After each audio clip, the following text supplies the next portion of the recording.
Good evening, guys. Welcome back to Mark Anthony's Music Picks. Today we're on episode 74, and today I'm doing a throwback episode to my tribal roots. I want to talk today about Chus and Ceballos. Chus and Ceballos Chus is Jesus Esteban, and Ceballos is Pablo Ceballos, and together as a duo, they make up the duo Chus and Ceballos, which started their tribal career in 2001 when they also launched Stereo Productions. Now, I'm not claiming that Chus and Ceballos invented tribal house, far from it. There were guys like Joe Clausell, Junior Vasquez, and Danny Tenaglia that were dabbling in tribal house from the early 90s up until about the year 2000. But I will say this, from 2001 to about 2008, I really feel like Chus and Ceballos had tribal house on complete lockdown. Not only did they have Stereo Productions as their primary label, but that label had, oh my gosh, at least 10 sub-labels. It had the American sub-label, it had Solar Recordings, it had Tribo Recordings, all of which, if you were into tribal house, you basically had to more or less keep up with them and, make sure you didn't miss any gems. I'm not saying that everything that those guys released were bombs, but man, there were a lot of really strong releases that came out of that catalog. Chus and Ceballos, I watched an interview specifically with just Ceballos. Chus wasn't there. And he mentioned something that I thought was really interesting. So, if you guys remember, in 2005, 2006, Electro House started to really become popular, and minimal more so, I would say, in 2006, 2007. And Chus and Ceballos basically hit a point in their career where they had to decide, do we try to ride the trend and evolve and adapt to what people are considering popular right now, or do we stick to our roots, which are basically drums? And they said that when they were trying to produce and mix electro and minimal sounds into their existing tribal sound, they couldn't do it. And they got frustrated, and they said they basically wanted to only release music that came from the heart. And I really appreciated that, and they basically said, literally, it, and they stuck with the tribal sound. Now, I will say that if you follow Chus and Ceballos' career from 2010 to the most recent years, they eventually did give up the tribal sound for the most part. I mean, you can kind of catch a glimpse of tribalness in it, like the same way that Danny Tenaglia's Elements has like a kind of tinge of big room tribaliness to it. Some of the modern Chus productions kind of have that sort of techno-y tribal-ish, just a little bit edge to them, but they've almost gone more to tech house and techno. But I really have to hand it to them for standing their ground for as long as they did and basically rocking tribal house for 10 years. So what I want to do today is pay tribute to their catalog and just give you 5 Chus and Ceballos picks that I've hung on to over the years. There's some records that, like I said, I was collecting a lot of stereo, a lot of tribo back then. I didn't keep all of them. So the ones that I kept are the ones that meant the most to me. The first one I want to mention to you is something off Shinichi. Shinichi, as you guys know, is a progressive house label that's basically a sub-label of Yoshitoshi. It has less of a catalog than Yoshitoshi. Like there might be, if I had to guess just straight off the top of my head, might be 20 or 30 Shinichi releases, where with Yoshitoshi there could be 100 to 200 of them, just to give you an idea.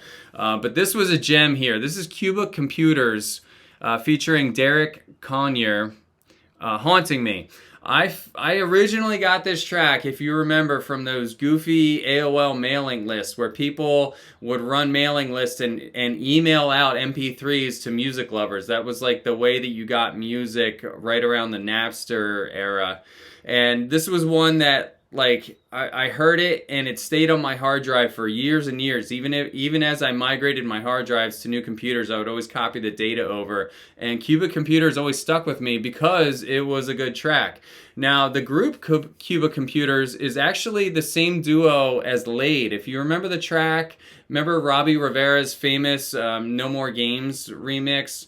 that Lade is also Cuba Computers. It's just another alias that they had. And also, kind of not surprisingly, Dubfire and Sharam were also listed as executive producers on this. So it's no surprise that the whole thing turned out great. Derek Conyers' male vocal in here, where he's describing heartbreak, is really great too. And it's just one of those nasty remixes where Chus Ceballos came along, did their, put their tribal touch on it. It gave it like a 9-10 minute version that's kind of big room, kind of sad. And it has the ability, I think this track has the ability to be played daytime or nighttime. Like it's kind of riding the evening hours, so to speak, as far as how the vibe goes, and it's just great.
One of the things that's really kind of like annoying about this record is that not only there's two records in the pack. Not only are the labels on the wrong sides of the records, but they're also completely flopped between the two records. So none of the tracks are labeled on here correctly, which makes it kind of confusing. But this was a major hit, and I really recommend this for you guys.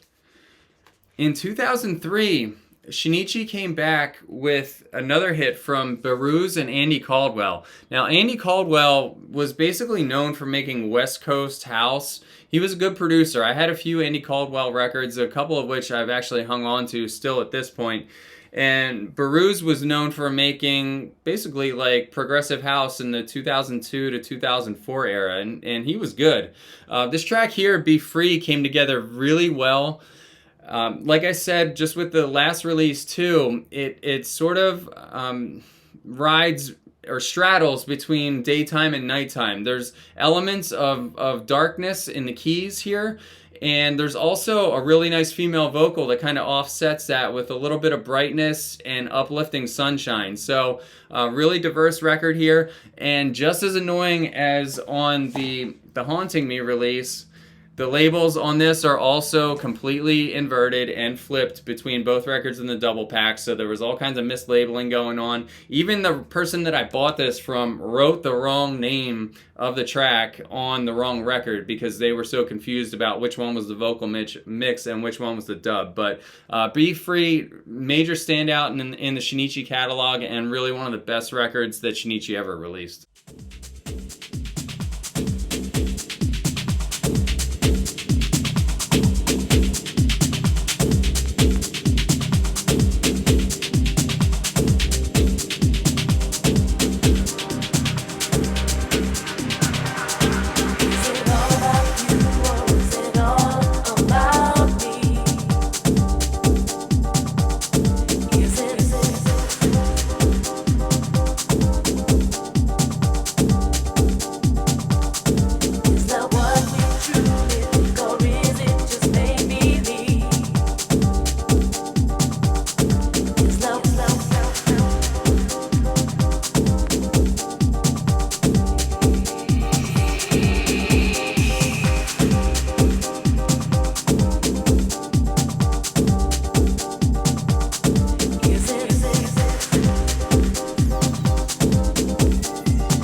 My next Chus Ceballos remix here is kind of a sleeper, probably the biggest sleeper that I'm going to mention to you today. Actually, maybe the one after this is even more of a sleeper. But I picked this up from my friend Dave Stevens. Now, Dave, I ended up basically going to a Sasha party with Dave, and we came back, and there were a bunch of people hanging out at his apartment, and we were spinning basically like after hours, 5 or 6 in the morning, and just like everybody's just like goofing around in his apartment. Now, he dropped this track, and I just remember being really taken back by how good the shaker was in this. And I know it's kind of weird to just kind of glom onto one element in this and point that out, but it's almost like the shaker has like a call and answer going on. So there's like a funky little like synth that makes this like kind of like odd twisted sound, right? I don't know how else to describe it. So that's the call, and then the shaker comes in and answers that, and it's one of the hookiest, catchiest shakers I've ever heard. I don't know how they like assembled that or if they got it from a sample pack somewhere, but man, it's so good. And the other thing about this is, I picture this. It's a very housey remix by Chus Ceballos. It's just got some really fat punch to it. I've played this in a handful of my daytime gigs, and it just never lets me down. So, like, if you want to play a track that's just gonna make sure that the energy stays high, even though the BPM is kind of like subdued, maybe around 123, 124, this track does it. It just has like I said, that busy shaker, like kind of like a low, kind of punchy bass line, and the kicks are just pounding. The whole thing is just set up beautifully. And if you look on Discogs, you might see a couple people acknowledging the talent that came through in this, but I still think it was under the radar a little bit.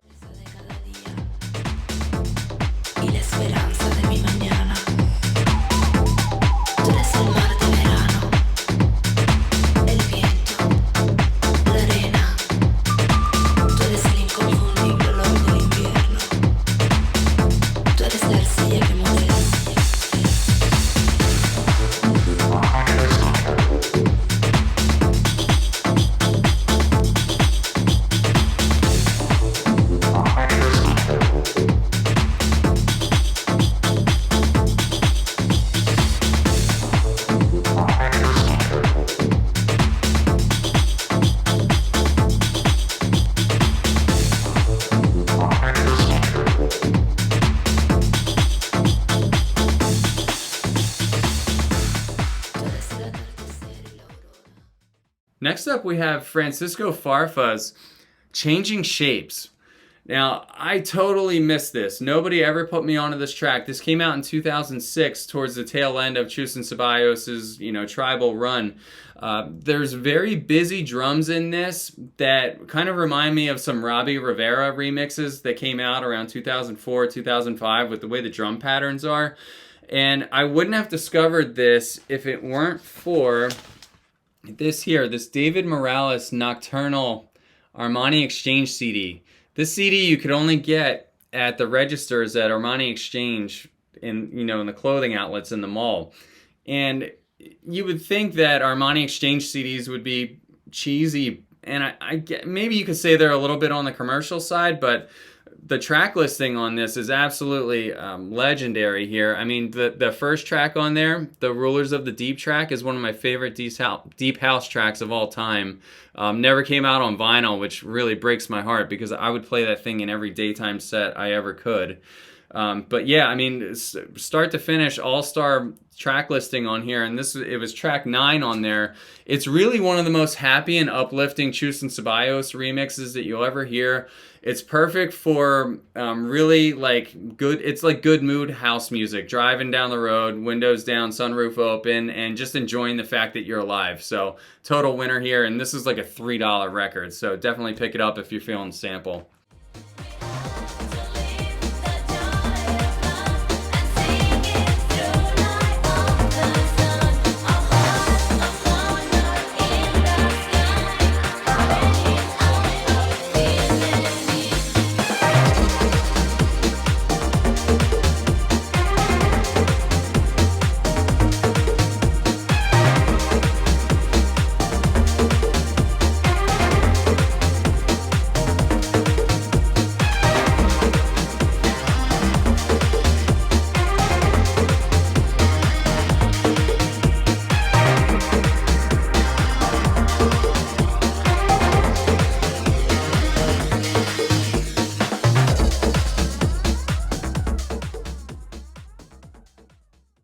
And my last pick for today here is, I mentioned Iberican as a sub-label of Stereo, as a label to check. They are good.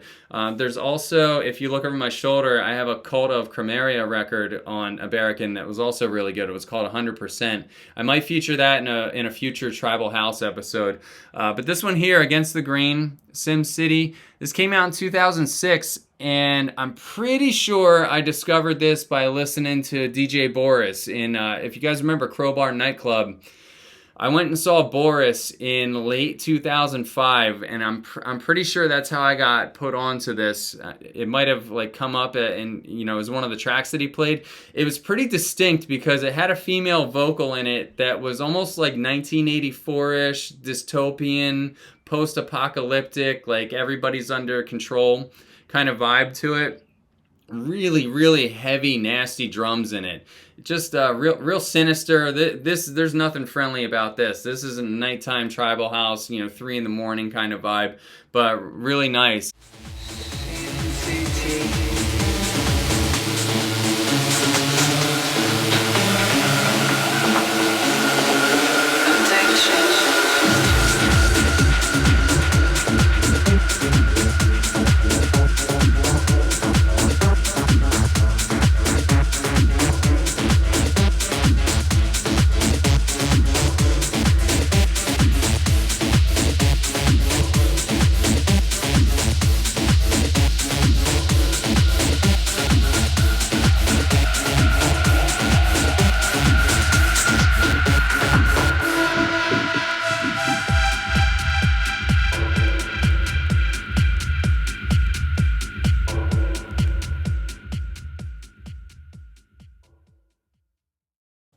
That's all I have for today, guys. I hope you enjoyed this episode. I hope you enjoyed the picks. Let me know if there's any other Chus Ceballos tracks that I missed or that you think I would really like. I'm always down to go and sample them and check them out. Just put them down in the comments below.